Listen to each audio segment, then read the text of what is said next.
Ok, on est au top. Magnifique. Je vais mettre un petit OK.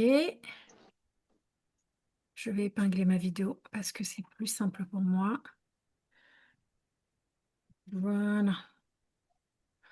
Bon. Eh bien, bienvenue à tout le monde. En général, c'est Yardena qui fait les présentations. Sauf que ce soir, elle a un problème de son.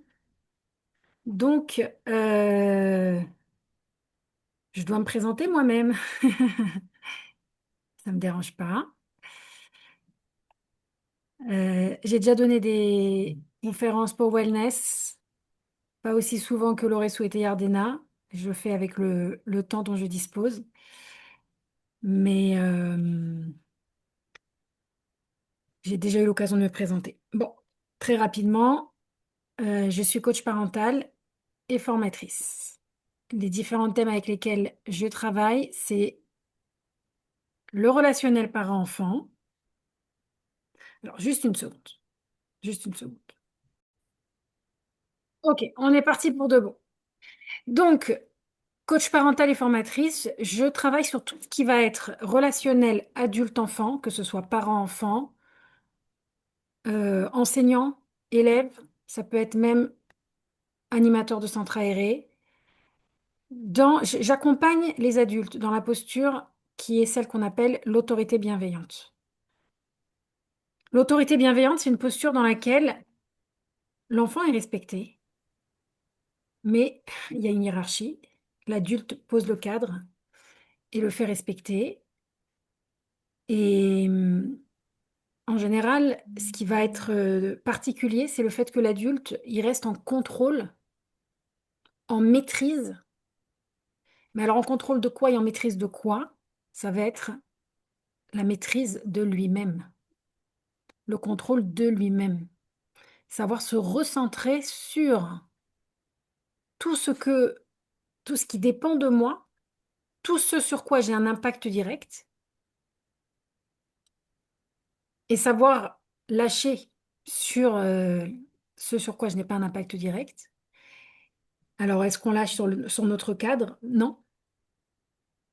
Mais c'est pas la même chose quand on cherche à contrôler l'enfant ou quand on cherche à contrôler notre cadre et à contrôler la façon dont on pose notre cadre, la façon dont on met en place les conséquences éducatives quand le cadre n'est pas respecté. Et bien entendu, tout cela a pour objectif le bien-être de la famille, améliorer le climat de classe, améliorer l'ambiance en général à la maison, à l'école. Et c'est la raison pour laquelle je suis également formée sur le harcèlement scolaire, qui est un sujet qui est assez délicat. C'est un sujet qui est riche. C'est un sujet où les réponses ne sont pas par oui ou par non. C'est pas des recettes de cuisine à mettre en place. Il y a une vraie réflexion à faire. Chaque situation est différente. C'est nécessaire de connaître beaucoup d'outils, les différents outils. On fait un tour à 360 degrés autour du sujet, ce qui nous permet, lorsqu'une problématique apparaît, de savoir utiliser le bon outil. Parce que c'est ça, en fait. Il n'y a pas harcèlement, solution. Non, ça ne marche pas du tout comme ça. Chaque situation est différente et on doit savoir, en fonction des situations, quels sont les outils à mettre en place. Parce qu'il y a le harcèlement de groupe, il y a le harcèlement individuel. Bref, je ne vais pas rentrer dans le sujet, c'est pas le thème de ce soir. Mais j'en parle quand même parce qu'aujourd'hui, toutes les écoles ont l'obligation de faire des formations sur le harcèlement et malheureusement, parfois, c'est pas traité comme il faut, pas par des experts, pas par des personnes qui sont correctement formées. Et des fois, on peut faire plus de mal que de bien. Comme dit un de mes formateurs, Philippe Haïm, l'enfer est pavé de bonnes intentions. Avec les meilleures intentions du monde, des fois, eh bien, on peut faire des catastrophes. Donc voilà, ça sera mon introduction. Donc ce soir, le thème de l'attachement, qui va à nouveau, c'est un thème qui est directement lié à tout ce qu'on fait, puisque dans la relation parent-enfant, j'ai parlé de l'autorité, de la bienveillance, mais également l'estime de soi, tout ce qui touche à la communication. Eh bien, l'attachement va être directement lié à tous ces sujets-là. Alors déjà, on va se poser la question, c'est quoi l'attachement? Certains pourraient penser que l'attachement, ben, c'est l'amour. Tous les parents aiment leurs enfants. A priori, hein, tous les parents normaux aiment leurs enfants. Eh bien non, l'attachement, c'est pas l'amour. Parce que on aime nos enfants, on répond, on donne à nos enfants, chaque parent donne à ses enfants l'amour de la façon dont il va donner cet amour. Mais l'attachement, c'est encore autre chose parce que l'attachement, c'est beaucoup plus lié à la réponse par rapport aux demandes de l'enfant que à l'amour. Et des parents peuvent avoir beaucoup d'amour pour leur enfant et malheureusement, le système d'attachement qui va se mettre en place peut ne pas être le meilleur. Et c'est ce que je vais vous expliquer ce soir. D'accord? Alors, pour introduire, on va faire un petit test. D'accord? Alors, j'ai vu que quasiment toutes les caméras sont fermées. C'est pas grave, ça me dérange pas. Mais j'aimerais bien avoir vos réponses. Donc, vous pouvez me répondre dans le chat. D'accord? Vous pouvez répondre par oui ou par non. Ou vous pouvez lever votre pouce ou baisser votre pouce. D'accord? Donc, on y va. Demain, vous prenez l'avion, vous partez à Honolulu. Imaginez vraiment, je vous dis demain, vous prenez l'avion, vous partez à Honolulu. Mettez un pouce celui qui me dit je pars. Mettez un comme ça celui qui dit ah non, non, moi je pars pas, ça va pas ou quoi? Où est-ce que je vais dormir? Je sais pas, tu verras sur place. Où est-ce que je vais manger? Ah non, bah écoute, tu sais, tu te débrouilles, hein, t'achètes du maïs en boîte, ça doit être cachère, des concombres c'est cachère. Qui vient me chercher à l'aéroport? Non, non, pose pas trop de questions, là, ça va. Déjà, je te paye un billet d'avion. Bah, il y en a une qui part, là. Nathalie, elle part. On a qui part encore? Ceux qui partent pas. Mettez votre pouce vers le bas. Ceux qui partent pas. Qu'est-ce qui part là? Il y en a, ils sont contents d'aller, hein? Bah, bravo, hein. Mais si vous partez vraiment, vous y allez là? Bon, et il y a tous les autres qui n'ont pas répondu. Peut-être que la non-réponse veut dire je pars pas. Moi, perso, je pars pas. Tu me donnes un Qu'est-ce qui billet s- comme ça, tu me dis pas où je vais dormir, tu me dis pas où je vais manger, tu me dis pas qui m'accueille. Ah non, non, non, moi, je pars pas. Bon, maintenant, on va dire, regarde, là-bas, il y a ma sœur qui vit là-bas. C'est la Chabad de Honolulu. Elle vient te chercher à l'aéroport. Elle t'amène à ton hôtel. Ensuite, elle t'a préparé un petit repas. Et après, tu as un petit programme qui est déjà organisé. Tous les repas, tu les prends au Bet Chabad. Qui c'est qui part là? Là, je veux voir que des pouces. Qui c'est qui part à Honolulu demain matin? Allez, allez, mettez-moi les pouces là. Ah, là, ça y est. Ah, on a du monde là. On a du monde, on a du monde. On a du monde, on a du monde. Bon, qu'est-ce que j'ai voulu vous faire vivre par cette expérience, petite expérience? Je vous propose de vous éloigner de votre chez vous, notre chez-soi confortable. Il faut savoir que dans la vie, il n'y a pas d'éloignement sans sécurisation. Alors, il y a des personnes qui partent à Honolulu, ils ont peur de rien. Où est la sécurisation? Elle est à l'intérieur d'eux-mêmes. Il y a une sécurisation à l'intérieur de soi-même qui vient me dire, tranquille, je gère. Pourquoi? Parce que je l'ai déjà fait. Il y a quelque chose de familier. Je suis capable de me débrouiller. Qu'est-ce qui va me donner ce sentiment de me dire, je suis capable de me débrouiller, je peux aller au bout du monde? Israël, ferme-moi cette porte, s'il te plaît. Il faut du silence. Je suis capable de me débrouiller. Je suis capable d'aller au bout du monde. Et puis, il y en a, on a le droit aussi de dire non. Moi, je vais que si j'ai telle et telle garantie. Demain matin, votre directeur, il arrive. Il vous dit, votre patron, votre directeur, ce matin, il y a un changement de programme. Au final, tu es en formation. Donc, sors et tu vas trouver c'est où. Il y en a qui apureraient, mais c'est où? C'est qui? C'est quoi le thème? Alors que si on te dit formation avec Monsieur Lévy. Ah, Monsieur Lévy, oui, oui, je le connais. On avait déjà fait un programme avec lui. Ah oui, c'est la pièce avec la porte en bleu. D'accord. Ok. Vous voyez, si vous voulez, il y a quelque chose qui nous amène une certaine sécurité pour se lancer, pour aller de l'avant. Il y a quelque chose qui va nous bloquer, qui va nous créer de la peur, de l'insécurité. Il y a certaines choses, quand on les a déjà faites, c'est plus facile. Quand on les a jamais faites, c'est plus difficile. Ça, c'est normal, ça fait partie de la vie. Mais qu'en est-il du jeune enfant? Le jeune enfant qui se lance dans la vie, on veut lui apporter, on veut l'aider à devenir autonome, on veut l'aider à se lancer. Et en même temps, qu'est-ce qui va aider cet enfant à se sentir suffisamment sécure en général dans la vie? Et sécure, c'est pas uniquement pour voyager, pour aller en formation, parce que la relation sécure, elle va aussi avoir un impact par rapport aux personnes qu'on va rencontrer dans sa vie. Les amitiés, le futur conjoint, tout le relationnel qu'on aura. La croyance que j'ai par rapport à la vie. Est-ce que le monde est un endroit sécurisant où je peux m'épanouir, où je peux faire des belles rencontres, ou est-ce qu'au contraire le monde est un endroit qui fait peur? Est-ce que mon environnement euh, ne m'apportera pas n'est pas sécurisant, ne répond pas à mes besoins. Si j'ai besoin de quelque chose, je serai seule et je n'aurai personne pour y répondre. Ou est-ce qu'au contraire, j'ai la sensation qu'autour de moi, si j'ai un moment difficile, je trouverai, un instant, ouais, c'est bon, je trouverai du soutien. Tout ça, ça se passe dans la tête. Et tout ça, c'est des croyances. Il faut savoir que ces croyances se créent dans la toute petite enfance. On peut dire qu'elle se crée dans la première année de la vie du bébé, qu'elle va durer tout au long de la vie. C'est autour de 6 9 mois que cette croyance se crée. Ça, c'est incroyable.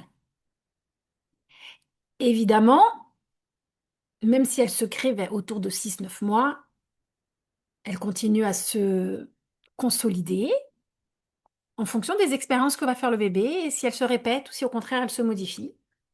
Vers 1 an, 18 mois, on peut dire que le système d'attachement est installé chez l'enfant et qu'il sera actif du berceau jusqu'à la tombe. Alors on va se dire comment il va se construire ce système d'attachement? Comment ça va se passer? Eh bien déjà, je vous présente les parents d'aujourd'hui. Les parents d'aujourd'hui sont très investis. Ils sont multitâches. Et puis les parents d'aujourd'hui, ils ont comme particularité le fait que ils sont soucieux par rapport au bonheur de leur enfant. Ils veulent que leur enfant passe des bons moments pendant les vacances. Voilà, on est en période de vacances tous les jours. Où est-ce qu'on va? Où est-ce qu'on sort? Les parents de l'époque, ils nous faisaient vivre et survivre. Et souvent, c'était la préoccupation première. Les parents qui pensaient à des vacances ou qui réfléchissaient à leur parentalité, il y a une centaine d'années, c'était un peu hors sujet. On est d'accord? Alors, on cultive la famille bonheur, et puis on a les parents épuisés. Et puis arrivent aussi des choses nouvelles qu'on ne connaissait pas avant. C'est le burn-out parental. Les parents, finalement, qui craquent parce que toutes ces responsabilités, tout ce souci, et puis parfois la volonté d'être un parent parfait, ça c'est quelque chose, c'est une grosse pression sur nous. Eh bien, on se pose encore des questions. Qu'est-ce qu'on peut faire pour être de meilleurs parents? Et vous remarquez que ce soir, on a des parents qui ont passé une journée à s'occuper de leurs enfants qui étaient en vacances et qui n'ont peut-être pas encore couché leurs enfants et qui sont présents ce soir pour se poser la question, qu'est-ce que l'attachement qui, comme on a mis dans le titre, je reprends le titre, hop, un super pouvoir pour bien grandir. Oh, comment on va faire pour faire grandir nos enfants de la meilleure façon possible? Donc déjà, je vous tire mon chapeau les parents d'être présents. Hein? Combien on a de parents ici? Oh, on a déjà 19 parents. qui ont pris leur soirée malgré la longue journée des vacances et qui sont là à se poser la question, comment on va donner à notre enfant ce super pouvoir pour grandir? Alors, moi, je me propose de vous expliquer les différents types d'attachements, comment ils se mettent en place, mais tout cela sans se mettre de pression, parce que on cherche pas à être des parents parfaits, on cherche à être des parents humains. Et l'être humain, par définition, il est imparfait, mais par contre, il est dans la remise en question, il essaye de s'améliorer, et à partir du moment où on se pose des questions et qu'on cherche à s'améliorer, on est un bon parent. D'accord? On va partir de ça. Et puis, euh, donc je vais reprendre le visuel que j'ai commencé à vous partager, et on va repartir sur la définition de l'attachement, on va expliquer ce que c'est, et surtout de quelle façon en tant que parent, on peut aider nos enfants à grandir avec un attachement sécure et vous allez voir que c'est pas si compliqué que ça. Souvent, les parents, ils se prennent beaucoup la tête. Souvent, les parents s'angoissent, se font beaucoup de soucis, mettent leur énergie, mais pas toujours au bon endroit. Alors que si on veut que nos enfants grandissent avec un attachement sécure, c'est-à-dire confiance en eux, confiance dans la vie, confiance dans leur entourage, mais pas que. Parce qu'un enfant qui a un attachement sécure aura beaucoup plus de chances de rencontrer plus tard dans sa vie un conjoint qui a lui aussi un attachement sécure. Et donc, il a plus de chances d'être heureux en couple. Et on dit que l'attachement sécure, il a des conséquences encore plus lointaines parce qu'il peut même donner quelques années de vie en plus. Ça va beaucoup plus loin. C'est-à-dire que c'est un gage de bien-être et de vie plus saine. D'accord? Ouh là là, vendu comme ça, qu'est-ce qu'elle va nous sortir là? Ben, vous allez voir, comme je vous l'ai dit, c'est pas si compliqué que ça. Et c'est souvent un petit peu le contraire de ce qu'on fait déjà. Allez, vous êtes prêts? On part ensemble? On y va pour développer les différents types d'attachements et celui qui va être bénéfique pour notre enfant. Et alors, juste avant de rentrer dans le vif du sujet, je donne encore vraiment un avertissement. Tout cela n'est pas pour s'inquiéter ou pour s'angoisser, parce qu'il faut savoir que on part d'une théorie. Mais on sait que dans la vie, rien n'est complètement figé.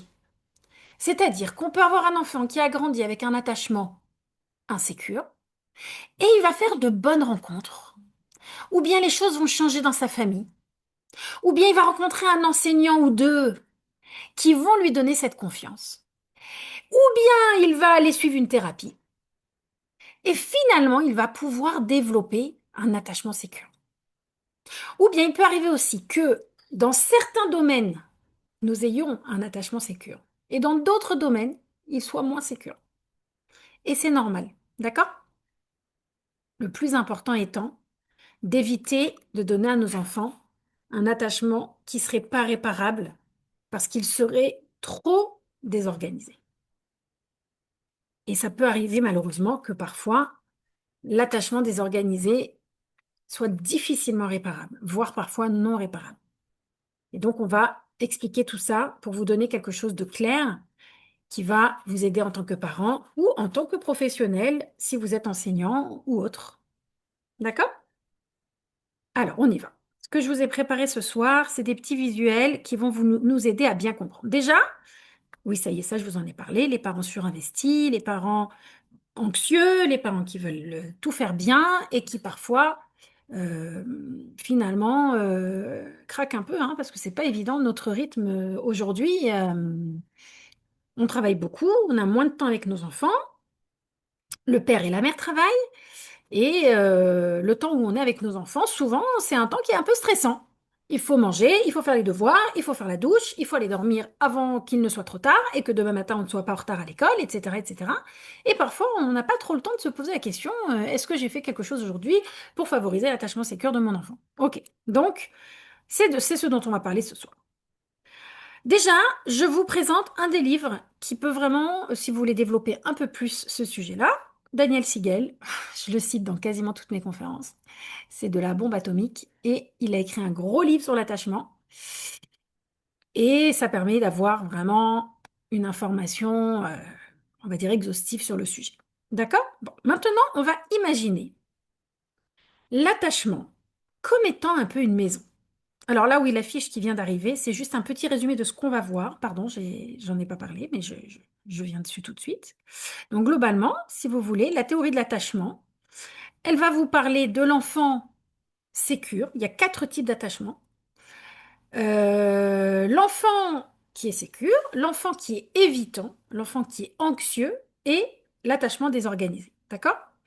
Donc, on va parler de ces 4 types d'attachement tout au long de cette soirée.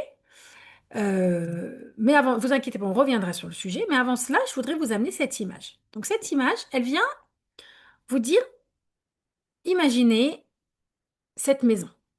D'accord? Une maison, elle a des fondations. Ok? Donc, qu'est-ce qui est marqué ici? Je ne sais pas si vous lisez bien. Un enfant ayant grandi dans un environnement sécurisé et sécurisant sera en moyenne 2 à 5 fois moins fréquemment hospitalisé au cours de sa vie. Bon, alors ça, c'est des études qui ont été faites. En tout cas, moi, j'ai déjà introduit en disant que globalement, on sait qu'un attachement sécure garantit un, un plus grand bien-être, etc. et les conséquences qui vont avec.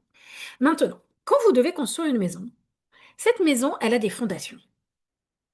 Ces fondations sont invisibles, mais elles sont plus importantes que la maison. Maintenant, vous rentrez dans votre maison.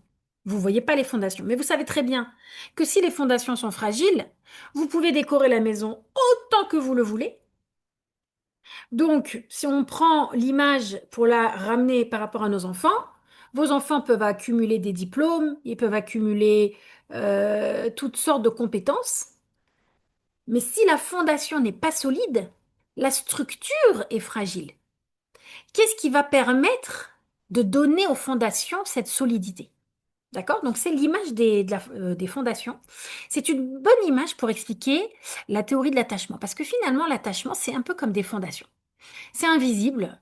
Personne ne saura quand votre enfant aura 30 ans si, quand il était petit et qu'il pleurait pour avoir son biberon, vous veniez lui apporter avec le sourire ou veniez lui apporter en râlant, en soufflant et en lui disant tu m'as saoulé. On le saura pas, personne ne le saura. C'est des choses totalement invisibles. Par contre, au niveau de l'enfant, il y a des répercussions sur la fragilité de l'édifice. Évidemment, la fragilité ne se construit pas sur un événement, hein. Elle se construit sur une répétition et sur un système. D'accord? Et donc, on va reprendre notre petite image là, d'Honolulu dont je vous ai parlé tout à l'heure. Vous voyez, là, pour expliquer la théorie de l'attachement, on donne l'exemple du phare et des petits bateaux. Vous avez les grands bateaux et vous avez le tout petit bateau qui est près du phare, qui a peur de s'éloigner. Pourquoi il a peur de s'éloigner, le petit bateau? De quoi il a peur? Réfléchissez dans votre tête, vous n'êtes pas obligé de répondre, de toute façon, je pense que les micros sont fermés. Je vais vous proposer plusieurs réponses. Peut-être il est petit, il a peur de se noyer, de couler. Peut-être il a peur de ne pas avoir la force de revenir, ou peut-être qu'il a peur tout simplement de ne pas retrouver le chemin du retour. Quoi qu'il en soit, les gros bateaux, eux, ils partent. Et ils reviennent. Un jour, le petit bateau va décider de s'éloigner. Mais avant de s'éloigner, il va vérifier quelque chose. Est-ce que le phare est bien allumé? Parce qu'en réalité, si le phare n'est pas allumé, moi, j'y vais pas. Puis finalement, il constate que ce phare est allumé, reste allumé toute la nuit et tout le jour. Et il se dit, bon, bah, tu sais quoi, allez, je vais aller visiter un petit peu les contrées alentours. Je m'éloigne, je lève l'ancre, je vais faire un petit tour et je reviens. Eh bien, si vous voulez, l'attachement, c'est un petit peu ça. L'attachement, il va se construire selon ce principe. C'est-à-dire, quand un enfant sait qu'il y a ce phare qui veille sur lui, que lorsqu'il aura besoin d'être sécurisé, il y aura toujours des bras qui vont s'ouvrir et l'accueillir et lui dire, viens, je suis là pour toi. Eh bien, ça va lui donner la force de s'éloigner, la force de découvrir. Il y a un double mouvement qui se passe ici. Il y a le mouvement. Ah, mais je m'éloigne. Pourquoi je m'éloigne? Regardez l'enfant dès qu'il apprend à marcher. Qu'est-ce qu'il fait? Tout de suite, les parents lui disent, oh là là, ça y est, il marche. Alors d'abord, les parents, ils sont super contents qu'il apprenne à marcher. Ils sont tellement heureux, ils prennent des vidéos, ils appellent les mamies, les papis, les tontons, les tatas. Et après, ils se disent, oi, oi, oi, oi, oi, ils nous ouvrent tous les tiroirs. Mais parce que l'enfant, pourquoi il apprend à marcher? Il a envie de se fatiguer? Il était bien dans les bras de maman. Pourquoi il sort des bras de maman pour apprendre à marcher et des bras de papa? Ben, la raison est très simple. Mais j'ai envie de les ouvrir, ces tiroirs. J'ai envie de voir ce qu'il y a dedans. Et si je ne marche pas, comment je vais les atteindre? En fait, l'enfant, il a un besoin d'apprentissage, un besoin de découvrir. Il a envie d'aller ouvrir toutes les portes, tous les tiroirs, il a envie de savoir tout ce qu'il y a partout. Et pour y arriver, il faut qu'il sorte des bras de maman. Donc les bras de maman et de papa, excusez-moi les papas pour ceux qui sont là, je ne sais pas s'il y en a, les papas et les mamans et les adultes, parce qu'il y a aussi tous les adultes qui vont s'occuper du bébé, par exemple les professionnels à la crèche qui s'en occupent ou la nounou qui va le garder. Leurs bras, c'est un havre de sécurité. Dès qu'il y a un petit bobo, dès qu'ils tombent, ils se font mal, ou même pas, dès qu'ils ont faim, ils ont froid, et ils passent un mauvais moment, tout de suite, qu'est-ce qui va les sécuriser? Les bras. Et comment ils vont arriver aux bras? Ils n'y arrivent pas tout seuls, évidemment, ils vont vous solliciter. Ils vont pleurer, ils vont crier, ils vont geindre, toutes sortes de communications pour attirer l'adulte qui s'occupe d'eux et en leur disant ah, occupe-toi de moi, j'ai besoin de toi maintenant. Et puis, l'adulte les prend dans les bras. Maintenant, si l'adulte les garde dans les bras trop longtemps, à un moment donné, l'enfant il dit ouh, laisse-moi, laisse-moi, j'ai envie d'aller m'éloigner, j'ai envie d'aller voir ce qu'il y a là-bas, voir ce qu'il y a là-bas. Laisse-moi descendre de tes bras pour que j'aille découvrir mon environnement. Donc, on a un double mouvement. Et pour que l'enfant s'éloigne des bras du parent, il a besoin de savoir que le moment où il aura besoin de revenir, ses bras seront là pour lui. Et donc, si notre message, il est fiche-moi la paix, je peux plus de toi. Bon, même si c'est pas ce qu'on dit à nos enfants. Mais des fois, c'est un petit peu inconsciemment ce qu'on leur dit. Ah, je peux plus, il pleure. Oh, j'en ai marre de le prendre dans les bras. L'enfant, il n'est pas certain que quand il voudra revenir, il trouvera ces bras-là. Et donc, du coup, il s'éloigne pas trop. Mais s'il a la garantie que l'adulte est là pour le sécuriser et pour répondre à ses besoins, il a faim, il a froid, il a mal, viens, je te fais un massage. Alors, du coup, il est assez sécurisé, assez tranquille pour pouvoir s'éloigner. Et pourquoi c'est important que l'enfant s'éloigne? Parce que c'est en s'éloignant qu'il apprend. Un enfant qui est tranquille dans sa tête et qui sait qu'il peut s'éloigner, eh bien, c'est un enfant qui va utiliser son énergie pour apprendre. Un enfant qui n'est pas certain s'il s'éloigne, qu'il pourra revenir, eh bien, au lieu d'utiliser son énergie pour apprendre, il va utiliser son énergie pour analyser les adultes autour de lui et se poser la question de savoir est-ce qu'aujourd'hui je pourrais facilement revenir ou pas.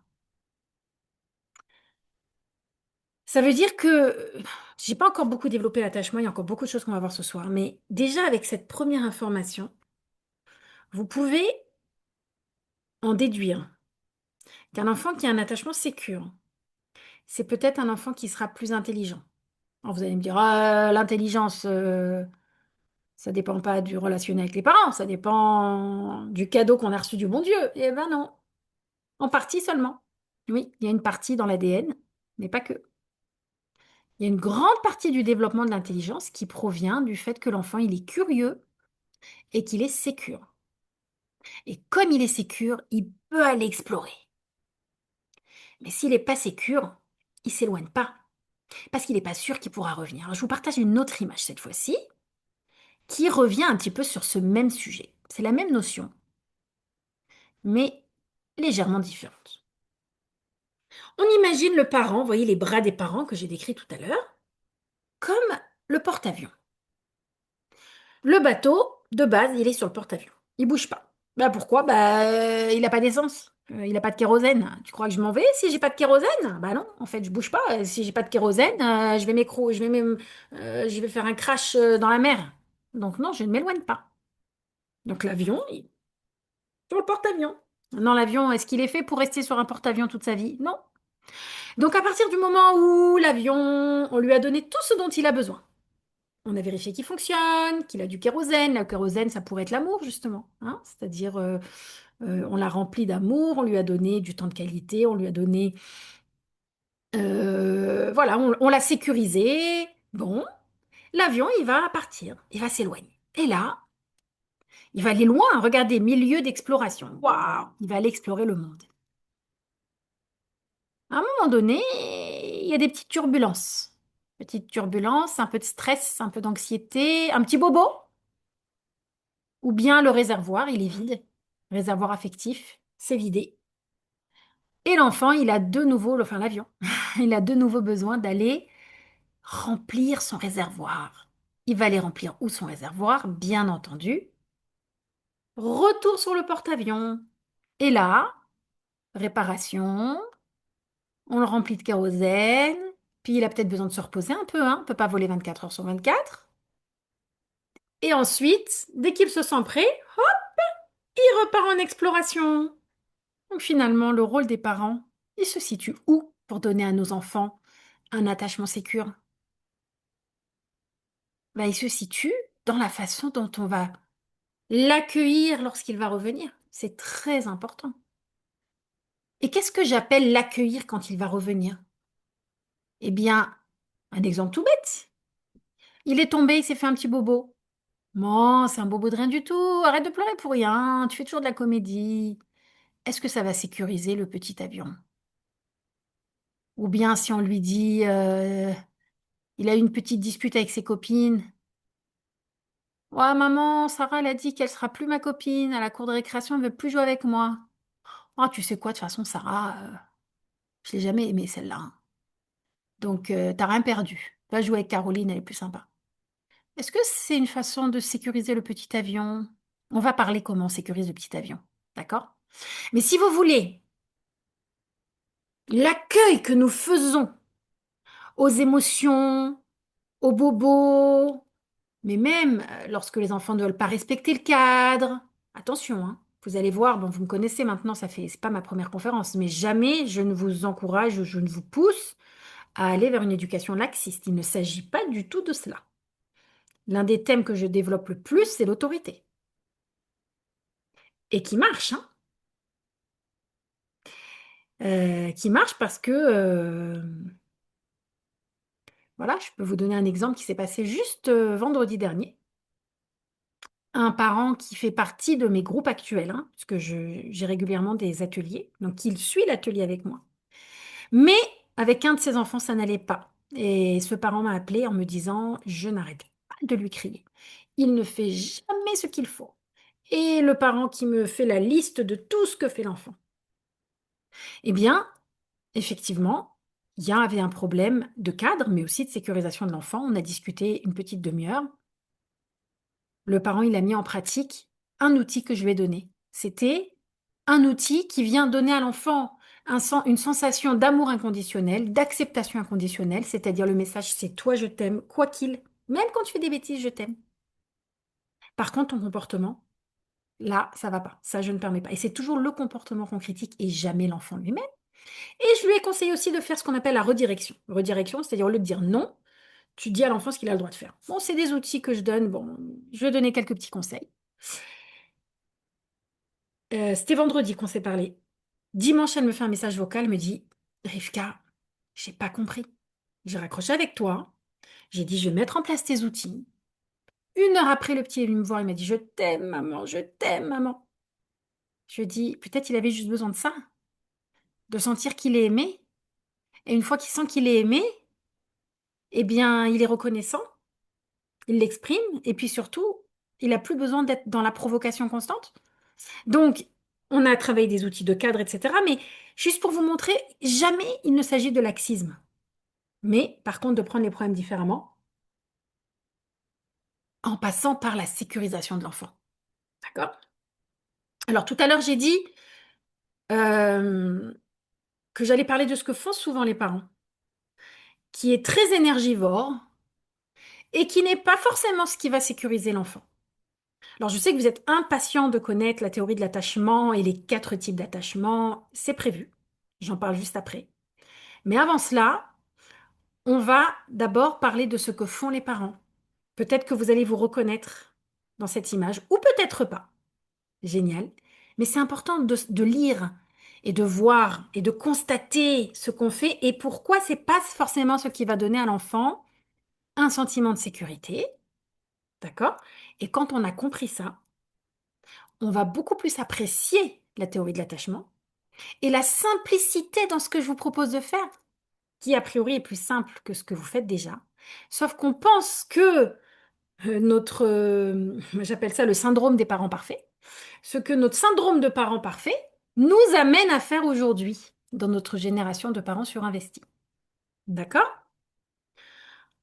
Alors, avant d'y aller, je regarde combien on est. 22. Waouh, magnifique. On y va. Je repartage mon écran et cette fois-ci, nous partons sur la posture du parent.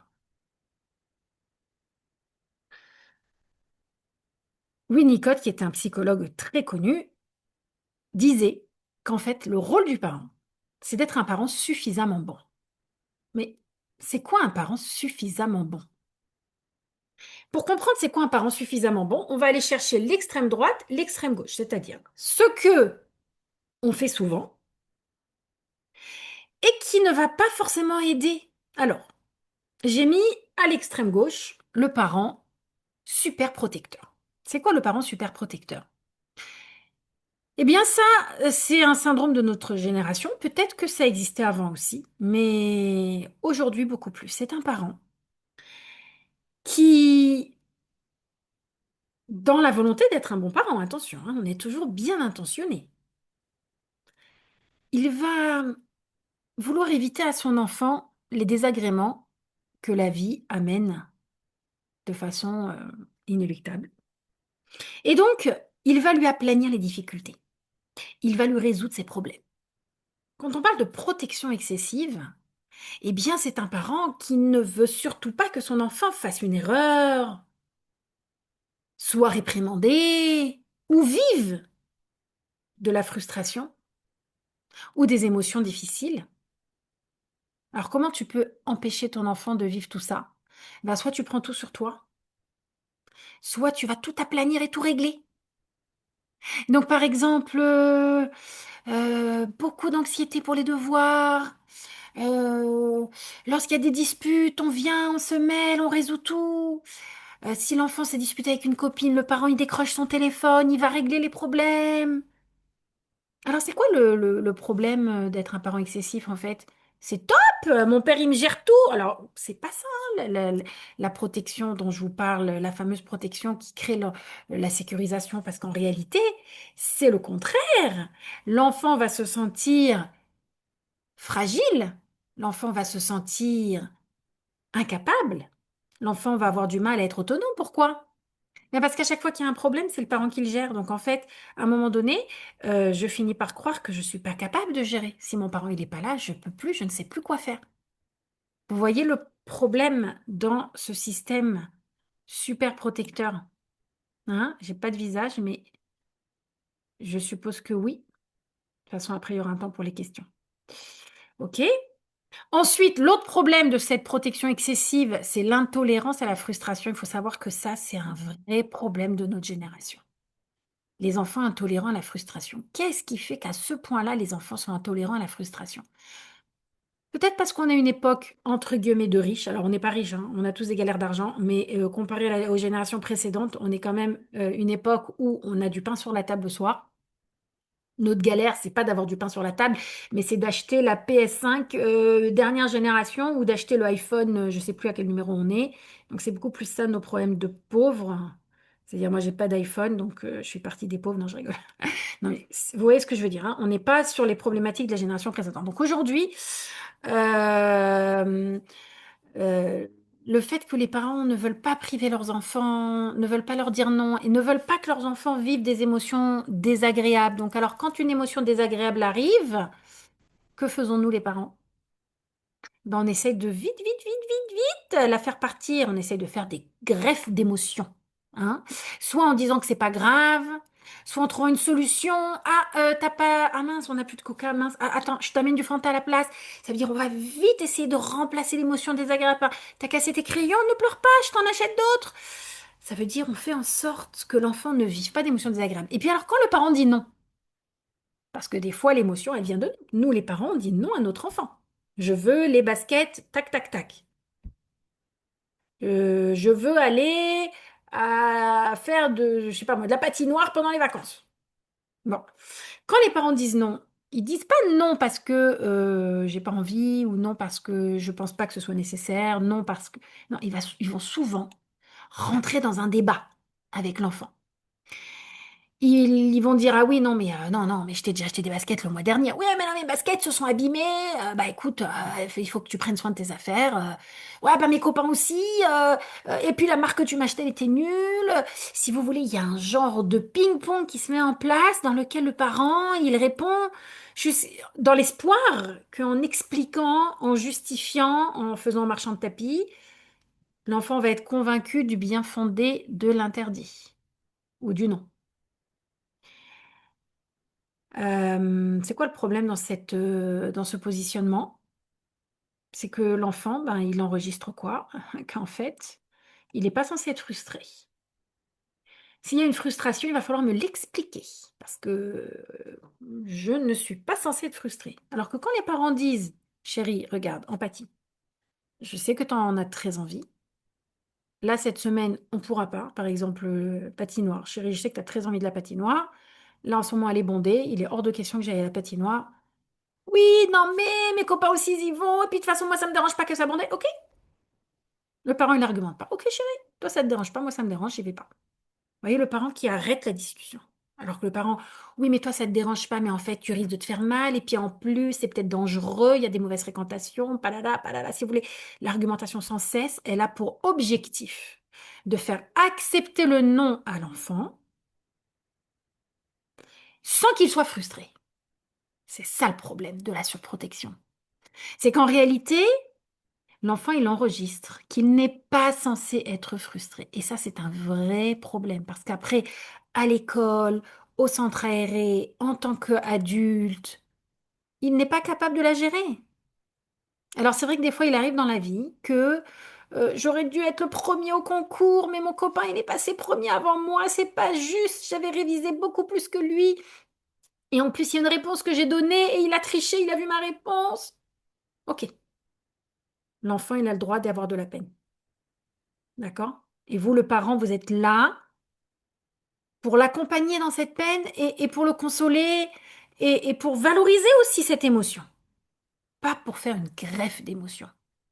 Greffe d'émotion, ça serait soit de dire, mais il est nul ce concours, il est tout pourri en fait, qu'est-ce que tu t'en fous? Grève d'émotion, ça serait aussi d'appeler le directeur et de dire, ouais, vous savez, c'est pas normal, en fait. Vous êtes toujours avec mes enfants, vous n'êtes pas honnête et vous êtes partial et il faut changer les résultats du concours, sinon j'enlève mes enfants de l'école. Donc ça, c'est carrément surprotecteur. Alors, je parle pas d'une vraie injustice dans laquelle le parent doit venir défendre son enfant. Il y a aussi des situations où vous devez défendre votre enfant, mais je vous parle de cette réaction de façon systématique qui apprend à l'enfant que ça ne devrait pas t'arriver, en fait. Protection. Alors que la posture du parent, c'est celle qu'on va voir sécurisante, c'est j'accueille l'émotion, je suis là pour consoler, je suis là pour accueillir, je suis là pour verbaliser. Ah oui, ben c'est très dur ce que tu es en train de vivre, je comprends que tu de la peine. Ben oui, oui, c'est pas facile, en fait. T'as vraiment, vraiment pensé que tu gagnerais et en dernière minute, t'as pas gagné. J'entends cette peine, j'aurais été comme toi à ta place. Alors comment je peux dire ça à mon enfant? Ça veut dire je le laisse souffrir en fait. Eh ben ouais. Parce que ça, c'est une expérience énorme pour la vie. C'est une expérience qui permet à l'enfant de grandir. Parce que la frustration, on va la rencontrer toute notre vie. Est-ce qu'il vaut mieux être armé pour pour la gérer ou est-ce qu'il vaut mieux ne pas savoir la gérer? D'ailleurs, la slide suivante, parce que je reviendrai sur celle-ci après, mais regardez l'image suivante que je vous ai mise. La surprotection, c'est quoi? C'est des béquilles. C'est des béquilles parce que ça empêche votre enfant de correctement fonctionner dans la vie. Je reviens sur la slide précédente dans laquelle je vous parlais de la trop de distance. Trop de distance, c'est aussi un souci. C'est quoi le parent de trop de distance? C'est le parent qui ne partage pas le monde émotionnel de son enfant. Alors, vous voyez, autant le protecteur, il vit tout hyper intensément, tellement intensément que l'émotion de l'enfant, c'est le sien, et donc il faut absolument lui résoudre toutes ses difficultés. Ça, je pense que vous avez compris, hein. Alors que le trop de distance, il vit dans un monde parallèle. Ça ne veut pas dire qu'il s'occupe pas de son enfant. Il lui donne à manger, il l'emmène à l'école, il vient le chercher à l'école, il l'emmène aux activités extrascolaires. C'est un bon parent. Mais émotionnellement, il n'est pas là. C'est-à-dire qu'il ne vit pas du tout ce que vit l'enfant. Il ne comprend pas. Il est dans un monde parallèle au niveau émotionnel. Et l'enfant, quand il vient un truc, oh, c'est rien, ça n'a pas d'importance, ou bien le parent, il comprend rien, il n'est pas du tout dans son monde. Les enfants se disputent. Ok, ça arrive aussi qu'on dise aux enfants, arrêtez vos histoires, ça m'a saoulé, j'ai mal à la tête. Ok, tous les parents ont le droit de dire ça de temps en temps. Mais parfois, il faut mettre la tête dedans, qu'est-ce qui se passe, et vérifier qu'il n'y a pas un système qui se met en place entre les enfants avec un dominant et un dominé. Voyez, et mettre un peu sa tête dans ce qui se passe dans le monde émotionnel de l'enfant, l'accompagner, être présent. Et en fait, ce que je vous ai décrit tout à l'heure dans le parent qui accompagne son enfant dans sa souffrance, eh bien, c'est le même parent hein, qui n'est ni trop protecteur, ni trop distant. D'accord? Le parent trop protecteur, il appelle le directeur. Le parent trop distant, mais c'est rien. Oh, n'en fais pas toute une histoire, mais c'est nul ce concours. Vous voyez, il n'est pas dans le monde émotionnel de l'enfant. Et parfois, l'enfant, il va peut-être en déduire que ce qu'il vit n'est pas réel. Puisque son parent lui dit régulièrement que tout cela n'a pas d'importance et que finalement, tu fais des histoires pour rien et tu t'es même pas fait mal. Et bien, à un moment donné, l'enfant, il se demande, est-ce que ce que je vis à l'intérieur de moi-même, c'est pas juste un gros mensonge en fait. Mon parent, il n'arrête pas de me dire que tout ça, c'est rien. C'est des bêtises. Peut-être que je suis juste un gros menteur, je m'invente des trucs. Peut-être que tout ce que je crois vivre, je le vis pas vraiment. Et du coup, il n'a pas confiance en lui parce que dès qu'il a une émotion en lui, il essaye de la rejeter. Il dit non, non, non, non, c'est rien du tout, c'est des bêtises. Tu fais du tménique, tu fais de la comédie. Et en fait, l'enfant ne sait plus lire en lui ce qui se passe. Ok, allez, on va résumer cette fiche. Parent protecteur, enfant intolérant à la frustration. Parent trop de distance, enfant qui va développer souvent de la solitude, de l'angoisse, mais aussi une fausse autonomie. Et c'est là qu'on va tomber directement sur les systèmes d'attachement. D'accord? Mais avant cela, hein, on va quand même résoudre qu'est-ce qu'un parent suffisamment bon. Un parent suffisamment bon est un parent qui répond aux besoins fondamentaux de son enfant et qui sait lui donner de la vitamine N. La vitamine N, N pour le non. Il y a des choses où il faut dire oui, il y a des choses où il faut parfois dire non, pas tout le temps bien sûr. Qu'est-ce que répondre aux besoins fondamentaux de notre enfant? Notre enfant, il a besoin de quoi? Un enfant, il vient au monde, il a besoin de manger, d'être sécurisé, d'être bercé, d'être câliné, cajolé, d'accord? De dormir à des heures saines pour son âge, d'accord? Il a besoin de jouer. Il a besoin de jouer, mais il n'a pas besoin de jouer avec le jouet dernier cri qui coûte 4 000 € que tout le monde en fait la publicité sur les réseaux sociaux. Non, ça, il n'a pas besoin. Ça, c'est un désir. Donc, on doit remplir les besoins fondamentaux de nos enfants. Besoin d'affection, besoin physique, physiologique. Il a chaud, il a froid. Et le parent, il va pas laisser un enfant avoir froid pour qu'il ait de l'expérience dans la vie. Ça n'aurait aucun sens. Ni avoir faim pour qu'on apprenne à la frustration. Ben non, je suis désolée. Besoin fondamental, notre rôle de parent, c'est, dans la mesure du possible, d'y répondre dès que ce besoin est là. Il n'y a pas d'apprentissage par le fait qu'un enfant qui a besoin d'être cajolé, d'amour, de temps, on lui donne. Il y a pas, enfin, dans la mesure du possible, bien sûr. La vitamine N, il s'agit des objets, des vélos, des trottinettes, des téléphones, je sais pas moi, tous les jeux vidéo et les machins. L'enfant, il a besoin de savoir encaisser le non. Je dis pas qu'on doit dire non pour tout. Mais évidemment, ça n'aurait aucun sens qu'un parent, par principe, il dise non à tout. Mais l'enfant, il doit entendre ça, c'est oui, et ça, c'est non. Je t'achète un pull et une jupe, comme on s'est mis d'accord. Les baskets, c'était pas au programme, j'en achète pas. Et l'enfant, il doit être capable d'encaisser ce non, sans que ça fasse la Troisième Guerre mondiale. Et c'est comme ça que l'enfant, il apprend à gérer sa frustration, parce qu'un enfant qui n'a pas géré, qui n'a pas appris à gérer sa frustration, c'est un enfant auquel vous avez offert des béquilles. C'est super, hein. Ça permet de marcher. Ouais, mais j'aimerais bien ne plus en avoir besoin une fois que j'ai fini ma rééducation. Sauf que certains enfants, ils continuent à marcher avec des béquilles jusqu'à 30 ans, voire plus. D'accord? Donc, la conséquence d'une surprotection, c'est que l'enfant va mélanger besoin et désir. Il va pas dire j'ai faim, il va dire j'ai besoin de chocolat. Non, en fait, tu as juste faim là tout de suite, c'est le moment de manger. Donc, on va remplir notre besoin, on va manger. Et le chocolat ou la mousse au chocolat, c'est le dessert. Tu en auras aussi. J'en veux deux. Pour l'enfant, c'est un besoin. Non, c'est un désir. Les mousses au chocolat, c'est une, pas plus. Et c'est là que l'enfant, il apprend à faire la différence. Tu as besoin de chaussures. Clairement, tous les enfants doivent doivent marcher, pardon, avec des chaussures en bon état. Les baskets dernière marque, ça, c'est un désir. Et j'ai aucune obligation de les offrir. Je peux le faire si je souhaite de le faire. Et si je ne le souhaite pas, je ne l'offre pas. D'accord? Alors, est-ce qu'on a fini avec cette fiche? Non. Alors voilà, ça c'était ce qu'on était en train de dire. L'intolérance à la frustration qui est le résultat direct de la surprotection. Et puis, ça, j'ai un petit peu parlé de ça. J'ai expliqué déjà que j'étais pas une formatrice qui allait vous apprendre à devenir des parents laxistes. Je vais vous apprendre à faire la différence entre le laxisme et la bienveillance. Ce ne sont pas du tout les mêmes principes. Et également la différence entre l'autorité et l'autoritarisme. L'autoritarisme, il est basé sur le rapport de force et l'autorité est basée sur le contrôle de son cadre. Et c'est pas la même chose. Ok. Alors maintenant qu'on a compris les différents excès dans lesquels on met souvent beaucoup d'énergie, maintenant vous allez voir la posture qui va aider le parent à être un parent suffisamment bon et à donner à nos enfants une croyance sécure dans le relationnel et dans la vie. Mais avant cela, je vais vous parler de cette étude. Il y a une étude, tout est marqué là, qui a été menée par Mary Ainsworth et Mary Main, qui a permis de déceler les 4 types d'attachement. C'est ce qu'on appelle l'étude sur la situation étrange.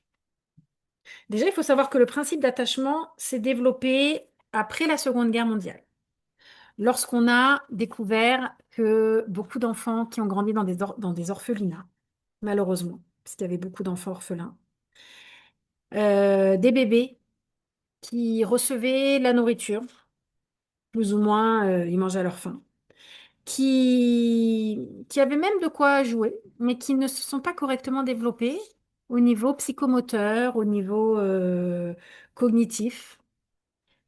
Eh bien, en fait, on s'est rendu compte que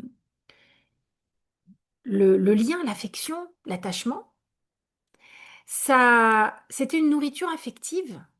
La nourriture affective est aussi importante pour grandir chez l'enfant que la nourriture physique. Un enfant, il peut recevoir au niveau nourriture tout ce dont il a besoin, mais s'il ne reçoit pas au niveau affectif, eh bien, il peut avoir des carences au niveau de sa motricité, au niveau du langage, au niveau de son développement. Et là, on s'est rendu compte à quel point les nourritures affectives étaient importantes. D'accord? Maintenant, la plupart des études vont vous dire que environ 60 à 65% des enfants font partie de la catégorie sécure et 35 à 40% font partie de la catégorie insécure. D'accord? Bon, comment un système devient insécure? C'est ce qu'on va voir ensemble. Si je devais définir l'attachement, on dit que l'attachement, c'est un système motivationnel, c'est-à-dire c'est un ensemble de comportements que l'enfant met en place dans un but précis, c'est-à-dire pour assurer sa survie. L'enfant, comme j'ai dit tout à l'heure, va attirer l'attention de l'adulte pour qu'il prenne soin de lui. Ces comportements ont été observés, ont été codifiés et on a remarqué quand l'enfant se met en mode stress ou en mode peur, qu'il a besoin de réconfort, si l'adulte répond convenablement à ce besoin, alors l'enfant va éprouver tout de suite un apaisement et il sait qu'il a une base de sécurité à laquelle il peut faire confiance. C'est pour ça que les figures d'attachement sont aussi appelées des bases de sécurité. Et ces figures de sécurité, elles sont indispensables à l'enfant parce que, en fait, c'est pas symétrique la relation parent-enfant. L'enfant, c'est pas une sécurité pour le parent, c'est le parent qui est une base de sécurité pour l'enfant. D'accord? Alors, qu'est-ce qu'elles ont fait, Marie and Mary, pour découvrir ces quatre types d'attachement? Concrètement, les familles ont été observées à la maison. Et il y a beaucoup de choses qui ont été enregistrées. Et ensuite, on a mis en place la situation étrange. C'est quoi la situation étrange? C'est une situation dans laquelle euh, l'enfant, avec son parent, se trouve dans une pièce avec des jouets. Donc, comme je vous expliquais tout à l'heure, l'enfant, lui, son objectif, c'est de découvrir, d'explorer, d'accord? Et puis, si jamais il a une peur, un stress, où est-ce qu'il va se sécuriser? Chez sa figure d'attachement, qui est le père, la mère ou les personnes qui s'occupent de lui. Bon. Maintenant, qu'est-ce qu'il y a de spécifique dans cette situation étrange? C'est que l'enfant est présent avec sa maman, il y a toutes sortes de jouets autour de lui, mais il y a aussi un étranger dans la pièce que l'enfant ne connaît pas. Le début de la situation se passe toujours de la même façon. Le parent est là, et puis le parent, à un moment donné, va sortir. C'est ça la situation étrange. Le parent sort. Supposons, il va aux toilettes, il sort. Et il revient. Et là, les différents types d'attachements ont été observés, surtout au retour du parent. Donc, quand le parent sort, l'enfant se retrouve en train de jouer au Lego ou en train de faire une tour de je ne sais quoi. Son parent part. Que fait l'enfant? Logiquement, il pleure. Le parent revient. L'enfant, logiquement, il court dans les bras du parent et il se sécurise chez le parent. D'accord? Et c'est là que tout va se jouer. Après, l'enfant, il retourne jouer ou pas? Alors, les enfants sécures. On a observé que quand le parent sort, l'enfant pleure. Le parent revient, il le prend dans ses bras, il le sécurise, il dit, excuse-moi mon chéri, je suis juste parti 2 minutes, voilà, je suis là. Je suis là avec toi. Il le calme, il l'apaise, il le console.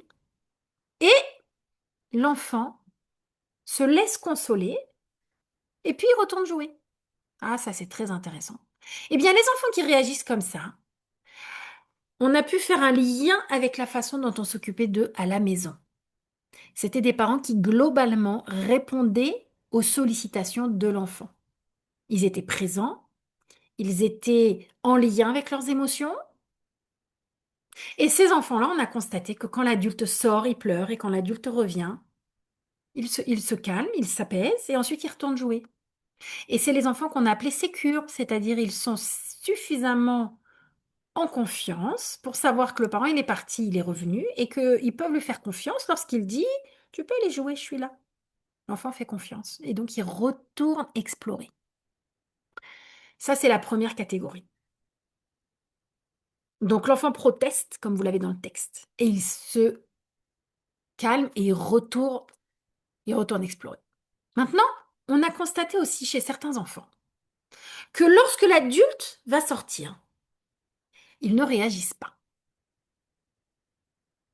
Et lorsque l'adulte revient, ils ne réagissent pas non plus. Ils continuent à jouer comme si de rien n'était. À première vue, on pourrait penser que ce sont des enfants hyper autonomes, hyper indépendants, capables de ne pas être dérangés ou perturbés par l'absence du parent. Mais en réalité, ces enfants, ils avaient des petits capteurs posés sur leur cœur. Et on a mesuré un niveau de stress important chez ces enfants-là. Donc c'est une fausse croyance, parce qu'en fait, c'est des enfants qui ont du stress quand le parent part, mais qui ne l'expriment pas. Pourquoi ils ne l'expriment pas?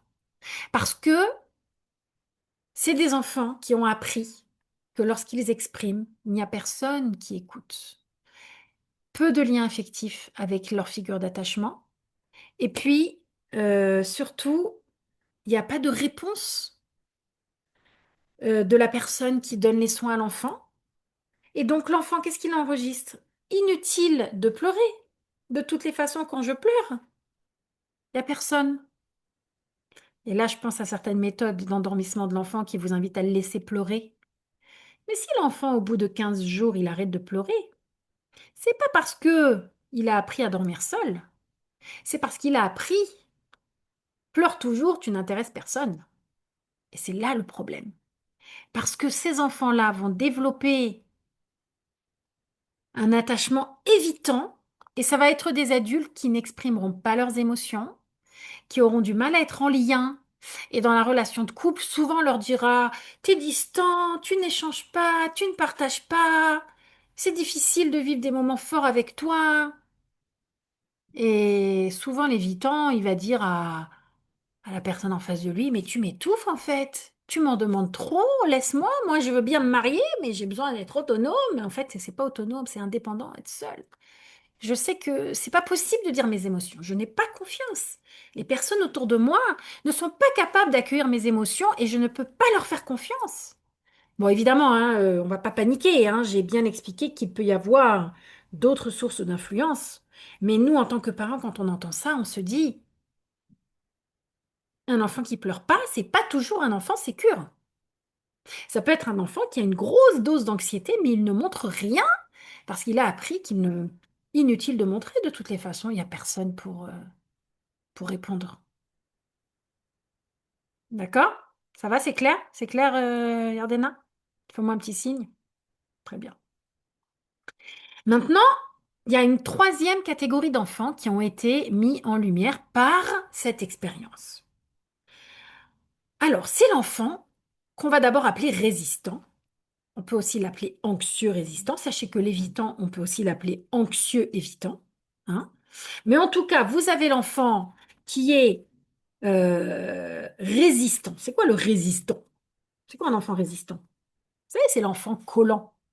L'enfant qui fait des demandes excessives, qui va une amplification de ses demandes. Quand il pleure pas, il hurle. Quand il demande quelque chose, il demande pas. Il exige. Hein? Beaucoup de demandes bruyantes. Alors, comment se construit ce type d'attachement? Évidemment, comme je vous l'ai dit, les familles étaient observées à la maison et observées lors de la situation étrange. Et en réalité, qu'est-ce qui se passe? Lors de la situation étrange, le parent part, l'enfant pleure, comme l'enfant sécure qui pleure aussi. Sauf que quand le parent revient, l'enfant ne se calme pas. Le parent a beau lui dire, ça va, je suis là, chérie, t'inquiète pas, tu peux jouer. Hein. L'enfant ne se calme pas. Et il va avoir une hyper-vigilance pour vérifier que son parent ne repart pas, parce qu'il ne lui fait pas confiance. Oui, tu m'as dit que tu restais, mais en fait, je sais qu'à la première occasion, tu vas te sauver. Parce que c'est ce que tu me fais tout le temps, en fait. Tu me dis tout le temps, je suis là, et je tourne la tête, t'es plus là. Donc, en fait, il y a le système d'attachement, on appelle ça qui est hyper activé. Par comparaison avec l'enfant évitant, on dit que l'enfant évitant, il a éteint son système d'attachement. Ça veut dire je demande plus. Il a éteint. Pourtant, c'est un besoin. Mais il a éteint ce besoin par manque de réponse. Alors que l'enfant résistant, anxieux résistant, eh bien, lui, il va hyper activer son système d'attachement. Et puis, il va beaucoup de colère, beaucoup de provocation à l'égard de ses figures d'attachement, un petit peu comme l'enfant dont je vous parlais tout à l'heure. Et puis, euh, voilà, son système d'attachement, il est suractivé, très bruyant. Et comme je vous l'ai dit, c'est donc un enfant, en fait, Comment ce système s'est mis en place? Oui, c'était ça que je devais vous dire. Comment ce système s'est mis en place? En fait, c'est pas un parent qui ne répond pas. C'est pas comme l'enfant évitant. L'enfant évitant, si vous voulez, à partir du moment où il n'y a quasiment jamais de lien affectif, donc l'enfant, il a enregistré ça. Et il fonctionne de cette façon-là. Il s'est adapté. Alors que l'enfant résistant, pour lui, le parent, il répond parfois. Et parfois, il répond pas. Parfois, il est présent, parfois, il n'est pas présent. Parfois, il dit, je suis là pour toi, mais en fait, il est loin, il n'est pas là. Vous voyez? Donc, en fait, le problème, c'est que l'enfant ne sait jamais à quoi s'attendre. Parfois, le parent peut réagir avec beaucoup de colère face à une demande, et parfois, il peut au contraire répondre à cette demande et être présent et être affectif et être vraiment là. Du coup, l'enfant, il est anxieux. Pourquoi il est anxieux?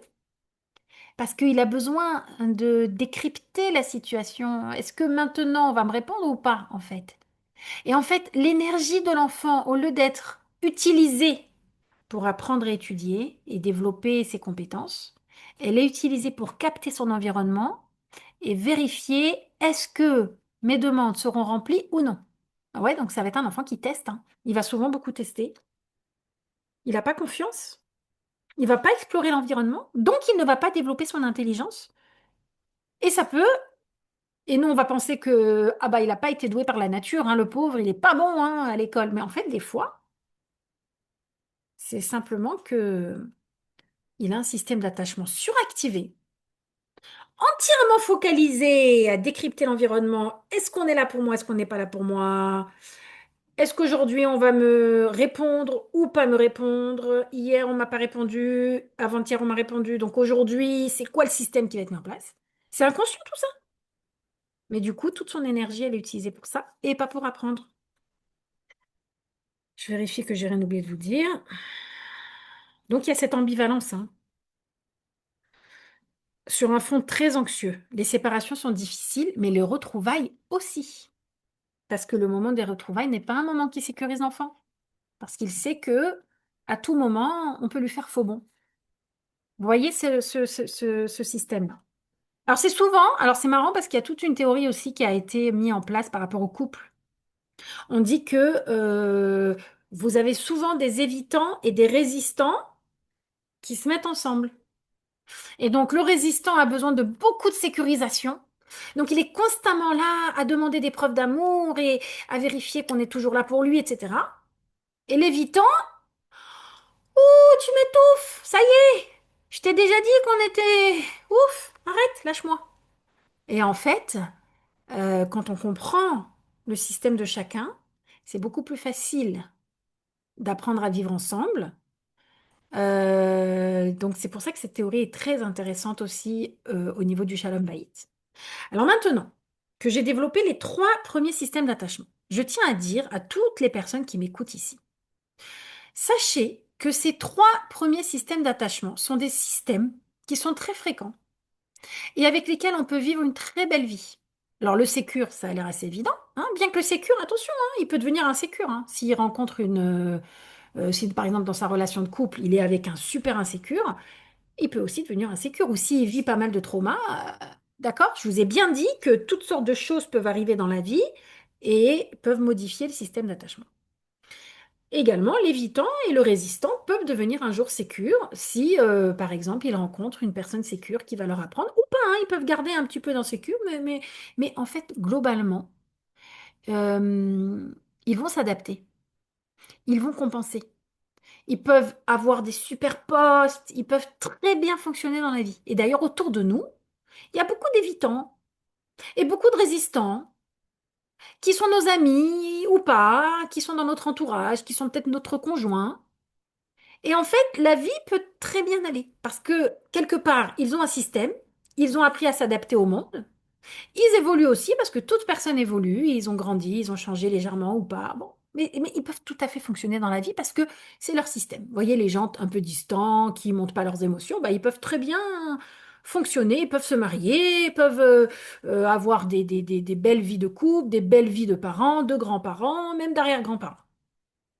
Et puis, on a tous dans la vie pas mal d'expériences qui nous permettent de grandir et de changer et de perfectionner. Par contre, Le désorganisé, lui, il va avoir beaucoup de mal. Beaucoup de mal à s'adapter au monde, beaucoup de mal à avoir une vie normale, peut-être même beaucoup de mal à avoir une vie de couple. Peut-être qu'il ne pourra pas en avoir ou peut-être qu'il va divorcer plusieurs fois. Pourquoi? Alors, on va déjà expliquer ce qui se passe lorsque le parent sort et revient. Et on va aussi expliquer comment cet attachement s'est mis en place. En réalité, on va d'abord commencer par comment cet attachement s'est mis en place.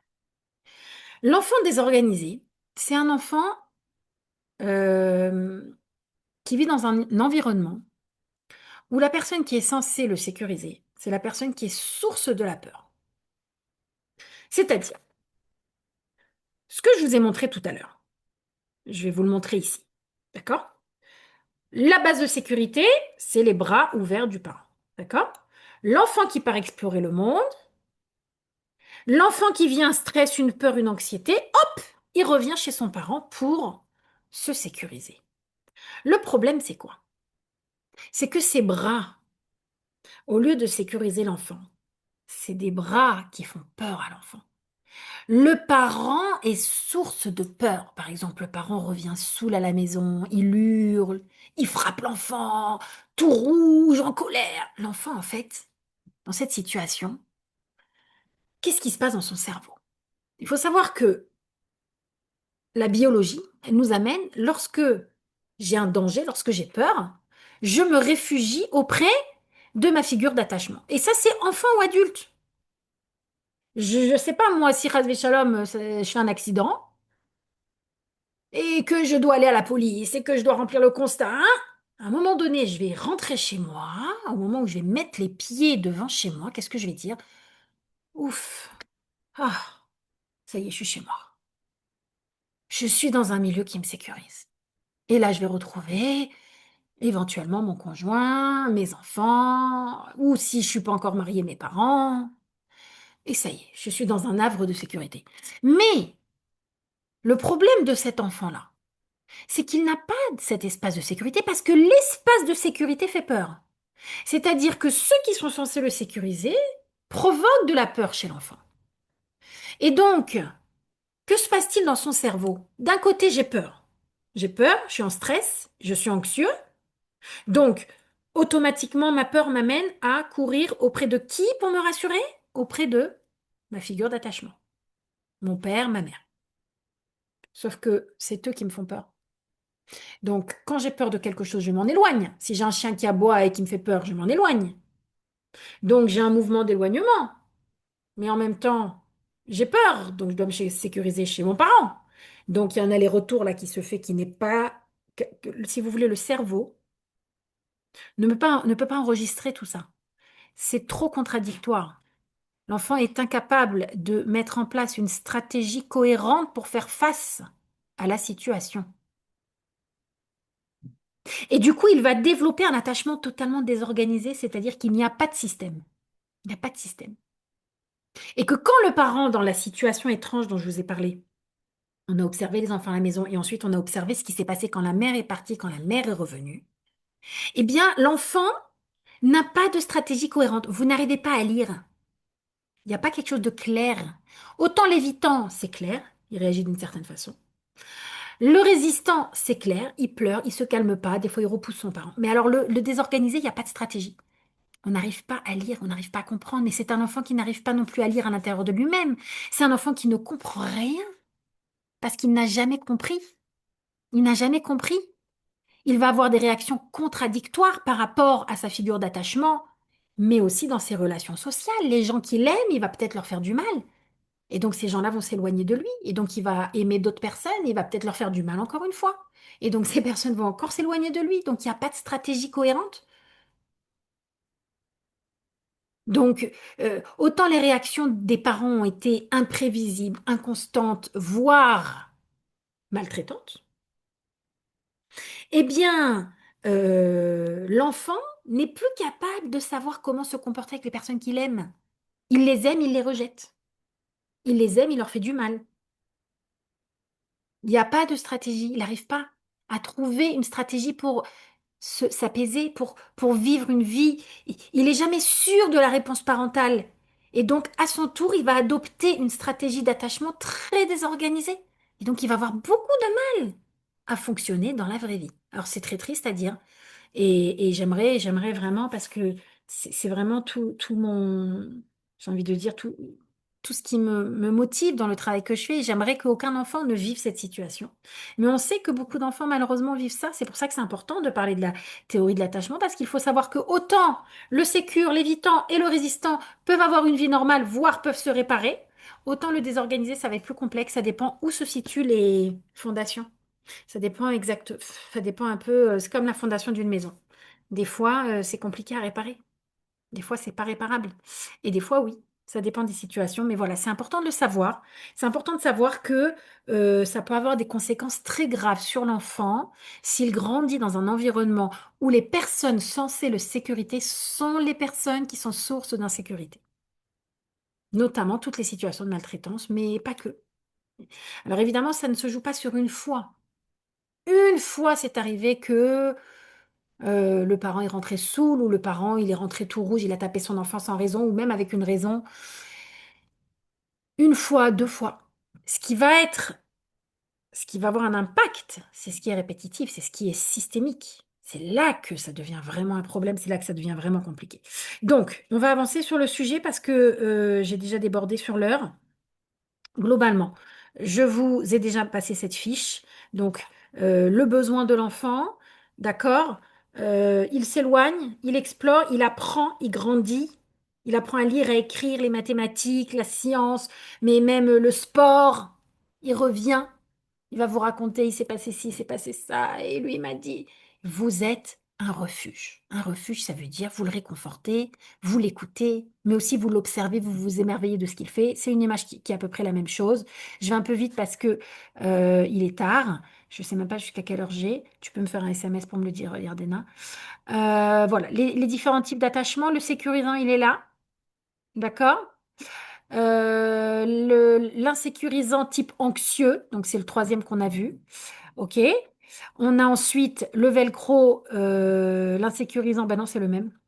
Non, ça c'est celui distant, évitant, pardon. Vous voyez la petite valise là, il s'éloigne tout seul. Vous avez le velcro anxieux résistant, donc amplification des demandes pour être sûr d'être entendu. Et puis vous avez l'insécurisant désorganisé, changement brusque d'attitude, de comportement, de langage. On ne comprend pas. Rapprochement, rejet avec l'adulte. Lui-même ne comprend pas. Lui-même ne comprend pas. D'accord? Bien. Alors maintenant, je vais répondre à une simple question et je vais vous proposer euh, un outil. Et je vais vous proposer, si vous souhaitez en apprendre plus, soit de revenir à une autre conférence, soit de vous inscrire à un de mes ateliers. Mais en tout cas, je vous donne un outil qui est développé dans le livre de Daniel Siegel, qui dit ce que votre enfant a besoin, c'est du parc. Vous devez pas l'amener au parc. Oui, l'amener au parc quand il fera meilleur, on l'emmènera au parc. Ce dont votre enfant a besoin, c'est que vous lui donniez le PARC. C'est ça qui va permettre à l'enfant de développer un attachement sécure. P, c'est protection. Un parent, il est censé protéger son enfant. Mais pas la protection dont j'ai parlé tout à l'heure, le protéger, anticiper les émotions, le protéger des contrariétés, des frustrations. Non, non, non, non, non. Vous devez protéger votre enfant des dangers. C'est votre rôle de parent, par exemple, de faire en sorte que votre enfant ne tombe pas sur des vidéos qui font peur, sur des jeux violents. Protéger votre enfant ben, au niveau de la sécurisation, déjà, hein, c'est votre rôle de parent de sécuriser l'environnement. Votre enfant, il va découvrir, il va aller, il va ouvrir les tiroirs et vous devez faire en sorte que là où il va ouvrir les tiroirs, il n'y ait pas des couteaux, il n'y ait pas des choses qui vont le mettre en danger. D'accord? Tout ce qui est sécurité physique, sécurité émotionnelle. Le parent, quelque part, il dit à l'enfant, tu peux compter sur moi, je suis là pour que tu puisses apprendre, découvrir, et moi, je suis là pour te sécuriser. D'accord? Donc, le protéger aussi de certaines situations. Vous n'envoyez pas votre enfant dormir dans une maison où vous ne connaissez pas les parents, vous ne savez pas s'ils sont pas tordus ou si le parent il va pas faire du mal à votre enfant, etc. Donc, c'est votre rôle de vérifier où ils vont, qui les emmène là, là, là. C'est notre rôle de parent. D'accord? Euh, Je donne un exemple de quelque chose qui ne protège pas un enfant, par exemple des parents qui ont divorcé, ça arrive. C'est des choses qui font partie de la vie. Mais si les parents, devant l'enfant, se disputent par rapport à la garde, non, bah tu le prends toi, bah non, tu le prends toi, ou bah, au contraire, je le prends, non, je le prends, c'est pas de la sécurité, ça, pour l'enfant. D'accord? Donc, tout ce qui va être stress intense, on est là pour les protéger de stress intense, pas de frustration. Je dis pas qu'on doit les frustrer volontairement, mais c'est pas de cette protection dont on parle. D'accord? Ensuite, l'attention. Le A pour attention. De quoi s'agit-il? De les observer. L'observation, la curiosité, voir ce que fait votre enfant, s'intéresser à leur vie, leur donner un peu de temps de qualité. Alors, pas H24, pas H24, bien sûr, on n'est pas dans les excès, mais un petit peu chaque jour. Il y a des enfants qui rentrent de l'école, tout ce qu'on leur dit, c'est vite, vite la douche, vite, vite les devoirs, vite, vite nanan, nanana, vite, vite, vite au lit, bisous, bonne nuit. On a pris le temps d'observer, de s'intéresser, de regarder, d'avoir de l'intérêt, de passer un petit temps de qualité. Alors des fois, vous allez me dire, on n'a pas le temps, c'est trop speed. Ok. Alors vous savez quoi? Donnez-le au moment du coucher. Asseyez-vous à côté de l'enfant. Laissez-le parler. Souvent à ce moment-là, ils débitent. Écoutez ce qu'ils disent. Écoutez. Hochez la tête. Ah oui, chérie, ah oui, chérie. 5 minutes, 10 minutes, 15 minutes par soir. Ça sera le temps d'attention que vous leur donnez. Mais en tout cas, ils ont besoin qu'on observe ce qu'ils font, mais aussi ce qu'ils vivent à l'intérieur d'eux. Pourquoi?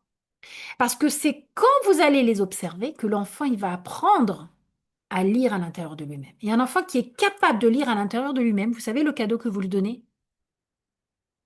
Qu'il va être capable non seulement de lire à l'intérieur de lui-même, mais même de lire à l'intérieur des autres. Hop, un cadeau pour son shalom bait. Vous voyez comment le positif, c'est quelque chose, c'est la lumière qui se répand. Maintenant, le R pour réconfort. Le réconfort, c'est quand votre enfant vit une émotion difficile. Quand votre enfant il vit une émotion difficile, votre rôle de parent, c'est pas de balayer l'émotion ou de faire une grève d'émotion, c'est de l'accompagner, c'est de l'écouter et de verbaliser. Là, tu te sens très en colère, là, tu es vraiment triste. Vous inquiétez pas, vous n'aggravez pas l'émotion en disant ça. C'est des choses sur lesquelles vous pouvez vous former. Quand je prends des parents en atelier, on a à peu près 3 4 heures juste sur ce point-là. Eh oui, parce que c'est pas évident du tout. La bonne posture. On pense qu'on l'a des fois, mais on l'a pas. Ça se travaille. Il fait des entraînements. OK? Donc, le réconfort, c'est la posture de l'adulte, le calme de l'adulte qui aide l'enfant à revenir au calme quand l'enfant il est en crise. Nous, on va l'aider à se calmer. D'accord? Ça se développe, ça se développe. Il y a beaucoup de choses qu'on peut voir sur ça. Et enfin, le C pour confiance, parce que lorsque on a la protection, l'attention et le réconfort, l'enfant va avoir confiance en nous et il va savoir qu'on est là pour lui et il va revenir auprès de nous pour trouver son réconfort. D'accord? Alors, on n'aura pas le temps de faire ces fiches-là, ni celle-ci. Hop, je vous propose celle-là. D'accord, Yardena, je suis désolée, c'est encore quelque chose qui se développe. Peut-être à une autre occasion, on aura la possibilité. Ah non, alors avant de vous passer ça, je vous passe ça quand même. Il est possible que vous ayez des questions. Est-ce qu'on a encore quelques minutes pour les questions, Yardena? Fais-moi un signe de tête. À ce moment-là, peut-être qu'on prend les questions à l'écrit. Je vois que le chat, il commence à s'activer. Alors, qu'est-ce que j'ai reçu de Yardena? Merci infiniment pour cette conférence incroyable, concrète, pratique. Passionnante. Merci Yardena. D'un professionnalisme exemplaire. Merci Rifika pour ta générosité. Oui, c'est vrai. J'ai raté une soirée chez ma sœur, mais c'est pas grave. Je le fais avec plaisir pour Wellness, que j'admire vraiment le travail que vous faites. Donc, des conseils d'une richesse vraiment de haute voltige. Tu es impressionnante. Merci. Merci Ardena. C'est toujours vachement sympa, ce genre de message. Ok, ok. Alors, les parents, je peux répondre à quelques questions, hein? Allez, il est tard. On se donne. Si vous me tapez quelques questions là rapidement, je peux vous les prendre. Et sinon, il ne me restera plus qu'à vous dire merci. Et surtout, je vous laisse mon numéro de téléphone parce que j'ai dédié ma vie à ça. Je ne fais pas d'autre travail que du coaching parental et de la formation parce que pour moi, c'est vraiment ce qui me fait vibrer et améliorer la vie des familles et des enfants. C'est, comment vous dire? Voilà, c'est ce qui vibre à l'intérieur de moi. Et donc, du coup, vous pouvez Est-ce qu'on peut prendre... rétablir l'attention de quelqu'un qui n'a pas eu d'attention? Comment? Si quelqu'un, un enfant, il n'a pas eu d'attention, est-ce qu'on peut rétablir cette Oui, attention? ça se répare, bien sûr. Si c'est votre enfant, bah, vous pouvez vous former pour être à l'écoute, pour verbaliser les émotions, mais vous pouvez aussi dire à un enfant, tu sais, quand tu étais jeune, on a fait des erreurs, on n'a pas vraiment su être présent et on aimerait réparer ça. Alors maintenant, on va se rattraper. Hein, donc, quand tu as quelque chose, tu viens m'en parler et je ferai vraiment l'effort de t'écouter sans te réprimander ou sans même te conseiller, d'être vraiment dans l'écoute. Alors, quand je dis ça, certains parents vont dire, pourquoi je pourrais pas lui conseiller? Pas tout de suite.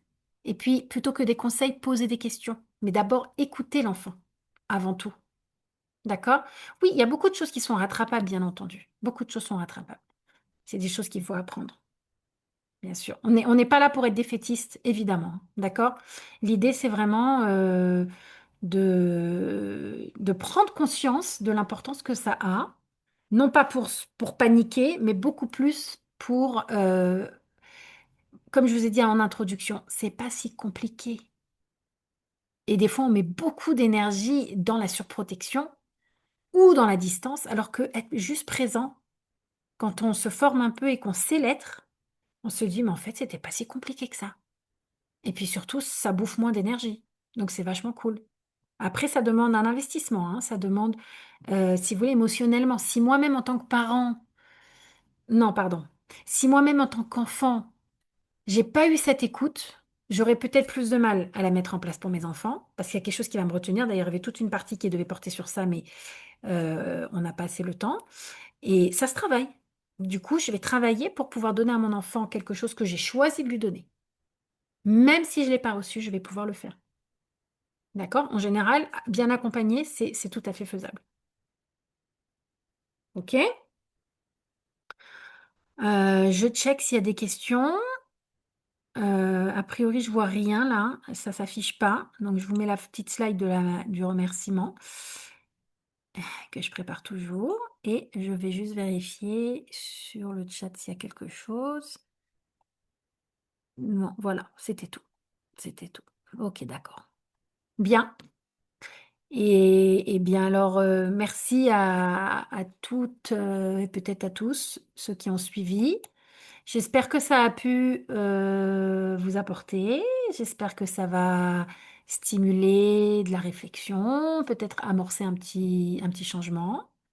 Et si c'est le cas, sachez que c'est ma meilleure rétribution d'avoir pu vous amener à réfléchir ou d'avoir pu avoir un impact sur vous. Voilà. En tout cas, c'est un sujet qui est vraiment intéressant, qu'on peut encore beaucoup développer.